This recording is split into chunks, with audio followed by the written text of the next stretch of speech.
পরেই শুরু করেছে ওই খাদানের মতো। ওই তো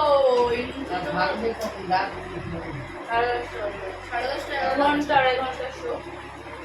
আমাদের তো খায়ার লেখা রয়েছে খাদান তো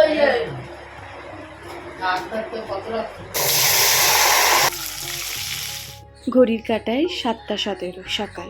হ্যালো, কেমন আছো? আমি বর্ণালী। সবাইকে বলি গুড মর্নিং। সকালটা আমার সেদিনকার তাড়াতাড়ি হয়েছিল। সেদিনকার বলতে সেই যে কয়েক মাসের ভিডিওগুলো এখন আমি আপলোড করে যাচ্ছি। কী আর করবো বলো, সময়ের অভাবে প্লাস এডিটিং করতে এত কষ্ট হয়, ঝামেলা হয়, বিরক্ত লেগে যায়, সেজন্য ওই দেরি করে করে ভিডিওগুলো আপলোড করা হচ্ছে। ওই যে শাশুড়ি মায়ের ভিডিও এখনও চলেই যাচ্ছে। শাশুড়ি মা তখন আমার বাড়িতে ছিল, ওই ভিডিওগুলোই এখন পর্যন্ত আপলোড করে যাচ্ছি। সকালটা উঠে পড়েছিলাম, দেখতেই পেলে 7:17। আমার কাছে এটা অনেক সকালই বলতে পারো। আমি এমনিতেই একটু লেট করে ঘুম থেকে উঠি। তো ছেলের স্কুল থাকলে তো, হাজব্যান্ডের খাবার না থাকলে আমার 9টা বেজে যায় ঘুম থেকে উঠতে উঠতে, বা 9টার পরও হয়ে যায়। আর না হলে ওদের অফিস বা স্কুল থাকলে আমার ওই 7টা 7:30 এরকম হয়। ওই সেজন্য তো তাড়াহুড়োর মধ্যে ওই সকালটা রান্না করতে হয়, ছেলেকে টিফিন করে দিতে হয়, তারপরে আবার তোমাদের সঙ্গে ভিডিও শেয়ার করি। কী আর বলবো, প্রচণ্ড চাপের মধ্যে হয়ে যায়।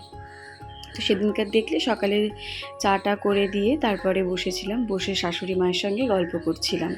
ওদিকে শাশুড়ি মাও চা খাচ্ছিল আর আমি এদিকে চা খাচ্ছিলাম বসে বসে।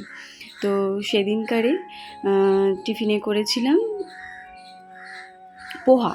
পোহা বাংলায় বলে চিড়ের পোলাও। সেই জন্য গাজর কাটছিলাম। গাজর আলু বাদাম দিয়েই করব। আমার এই পোহাটা খেতে ভালোই লাগে। আর শাশুড়ি মাকে তো ওই বুঝে বুঝে খাবার দিতে হচ্ছে, ডায়াবেটিস পেশেন্ট। আর যখন আমার কাছে এসেছিল তখন একটু সুগারটা বেশিও ছিল, প্রেশারটাও বেশি ছিল। সেজন্য আমাকে একটু বুঝে বুঝে খাবার দিতে হতো। আলু কম, মিষ্টি তো একদমই না। তারপরে কি খেলে ওনার ভালো হয়, সেজন্য তারপরে একটু পেটের প্রবলেমও ভুগছিল উনি। তো সেজন্য একটু বুঝে বুঝে দিতে হয়। আর এই চিড়ের পোলাওয়ের মধ্যে আমি কারি পাতা দিই, জানো তো? কারি পাতা দিলে চিড়ের পোলাওয়ের টেস্টটা আরও বেড়ে যায়। গন্ধটা আমার এত ভালো লাগে, কারি পাতার স্মেলটা আমার খুব ভালো লাগে। আমি কারি পাতা ফ্রিজে এনে স্টোর করে রাখি। এমনিতে তো বাজার থেকে কিনে আনি, গাছ তো নেই। এই বাজার থেকে কিনে এনে আমি ফ্রিজে স্টোর করে রাখি। তরকারিতে দিই না, ওই ডাল টাল হোক বা এই ব্রেকফাস্টে কিছুতে দেওয়া হয়। আর আমি এমনিতে সকালের ব্রেকফাস্ট ধরো অনেক রকমই করা হয় ছেলের স্কুলের টিফিনের জন্য, তো তার মধ্যে আমি কারি পাতা দিই। ছেলে খেতে চায় না, কিন্তু গন্ধটা আমার এত ভালো লাগে, সেজন্য কারি পাতাটা আমি দিই। দেখো ওইদিকে আমার চিড়ের পোলাওটাও হয়ে গেল। চিড়ের পোলাওর মধ্যে লাস্টে ঘি দিয়ে দিলাম। ঘি দিয়ে চিনি ছাড়া, এটা আমার শাশুড়ি মায়ের জন্য তুলে রাখছি আগে থেকে। তারপরে আমাদের জন্য চিনি দিয়ে আবার একটু নেড়ে চেড়ে আমরা খেয়ে নেবো। কেন শাশুড়ি মা তো বললাম যে সুগার পেশেন্ট, সেজন্য ওনাকে চিনিটা একদমই দেওয়া যায় না।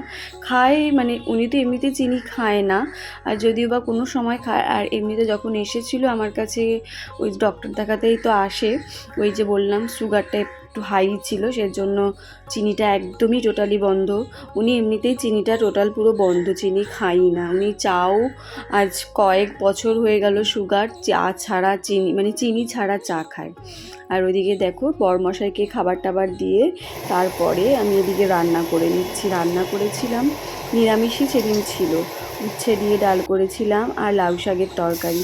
তোমাদের আগের ভিডিওতেও আমি বলেছি আমার শাশুড়ি মা আসলে সবজিটা একটু বেশি করে খাওয়া হয়। উনি সবজি খেতেও ভালোবাসে, আর নিরামিষ রান্নাটা উনি ভালোই বাসে। এই লাউ শাক বলো, কুমড়ো শাক বলো, শাক পাতা, এই সবজি জাতীয় জিনিসটা উনি খুবই ভালোবাসে, সেজন্য উনি আসলে করা হয়। আর ওদিকে শুক্তোর ডালটা দেখো করে নিচ্ছে। শুক্তোর ডালটা না ভালোই লাগে খেতে। আদা, রাঁধুনি, সর্ষে, মেথি ফোড়ন দিয়ে শুক্তোর ডাল করেছিলাম উচ্ছে দিয়ে। এর মধ্যে যদি লাউ অ্যাড করো বা পেঁপে অ্যাড করো আরও ভালো লাগে।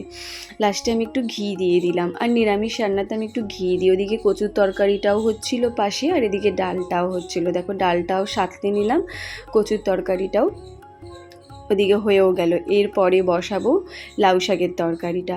শাশুড়ি মা সবজিটা কেটেই দেয়, ওই যে উনি আসলে আমার এটা খুব হেল্প হয়, পুজো আর সবজি কাটাটা।